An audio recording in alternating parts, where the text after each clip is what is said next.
Hi there, welcome back to Wood Wheels and Barbecue. I'm the Craftsman Rider, and you might be steering your motorcycle wrong. Why do I think you may have been steering your motorcycle wrong? Well, it's because since 1999, I think I've been doing it wrong. So you probably learned about push steering or counter steering in your first basic motorcycle training course. So in that course, you probably heard that to turn your motorcycle left, you push on the left handlebar, and to turn your motorcycle right, you push on the right handlebar.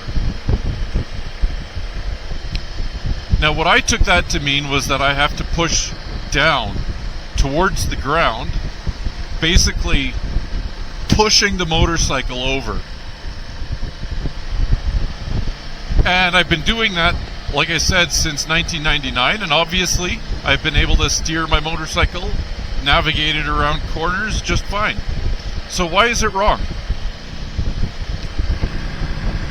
Well, it's not necessarily wrong, but there is a better way to do it, and that's by pushing forward on the handlebars.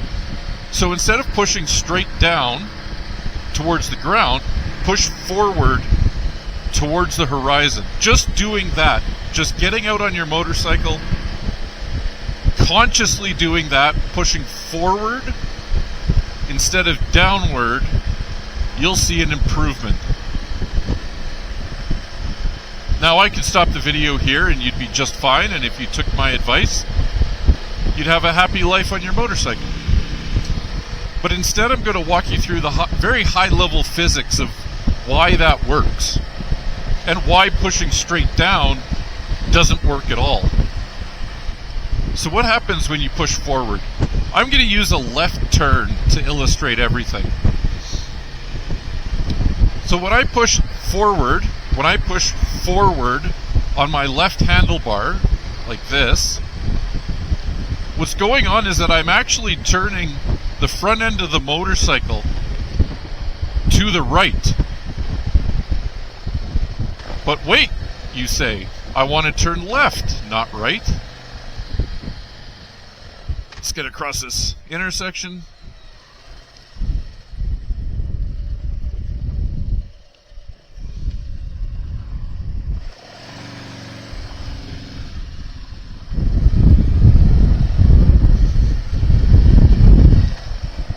But wait, you say, I want to turn left and not right. So what's going on?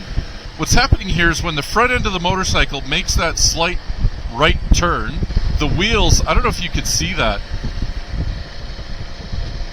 You can sort of see that I'm not turning right, but the wheels kick out to the right very slightly. So what that does is it actually automatically leans the bike over just a little bit, and that lean is what starts our turn. There's a few different reasons for that. So what's going on? Why does that right turn make us go left? Now you saw how the wheels kicked out to the right when I made that, when I did that initial push, right? Well, let's see if I can show this to you again.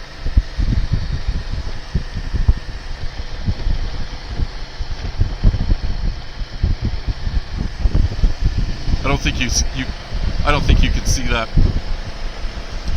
Anyways, when the wheels go out to the right and the bike leans over, the center of mass moves to the left of the bike. That's including the rider and the motorcycle itself. So center of mass actually moves to the left, and that helps stabilize the left turn. Some more advanced people will do a counter lean, but we'll talk about that in a future video. So what's going on? There's a couple of different theories. One of them is an elegant physics-based explanation, and the other one's a little more pedestrian, I think. But I think they both have an effect on what's actually going on. Okay, so the elegant physics explanation, and I'm not going to do it justice, but I'm going to give it a try. When the bike is leaned over to the left, don't forget the front wheel's also spinning forward. And we've all seen that physics experiment where the physics teacher gets a bicycle wheel, sits on a wheelie chair, gets the bicycle wheel spinning really fast, and then he changes the angle of the axle of that bicycle wheel, and lo and behold, the chair turns. So that's what's going on here.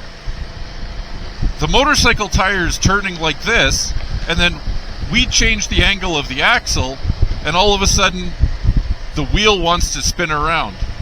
And that's how the motorcycle turns. Oh, look at this. I think I'm going to run into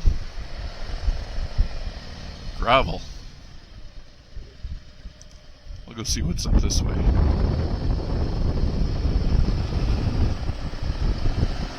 So that's the elegant physics explanation, and I'll link to a paper down in the description. You can read all the math and figure all this out for yourself. Hello.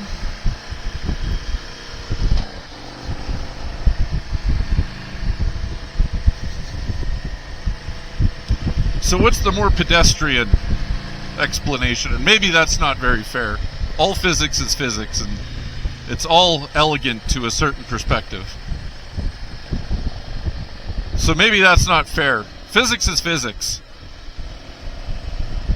So we all know that that motorcycle tires are curved. Woo. They have a curved cross section. Wow, that's a...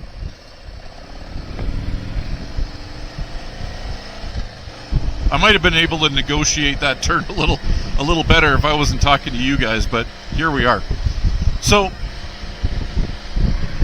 motorcycle tires are curved in cross section. Maybe I'll find a graphic to show you that. But basically what happens is when the motorcycle leans to the left, we're changing the shape of the contact patch. It goes from an oval, sort of in line with the direction of travel, and it becomes more of a triangle. So it's longer in the direction of travel in one direction than it is in the other. The difference between the long side and the short side is the coefficient of friction. One of them, either static or dynamic. Anyways, the outside, the side of the motorcycle that is to the outside of the turn, has more grip, pulls forward faster than the inside. And so if the outside is moving faster than the inside, then we make it turn. You can find lots of different papers and YouTube videos on how this actually works, and you'll find a lot of different answers. I think the two that I've talked to you about today, they make sense. If you have a better explanation, put it down in the comments. I want to hear about that. I want to get better at my motorcycle riding, and understanding the physics of motorcycling will help me get there. So like and subscribe, hit that notification bell, and I'll see you in the next one. Safe travels.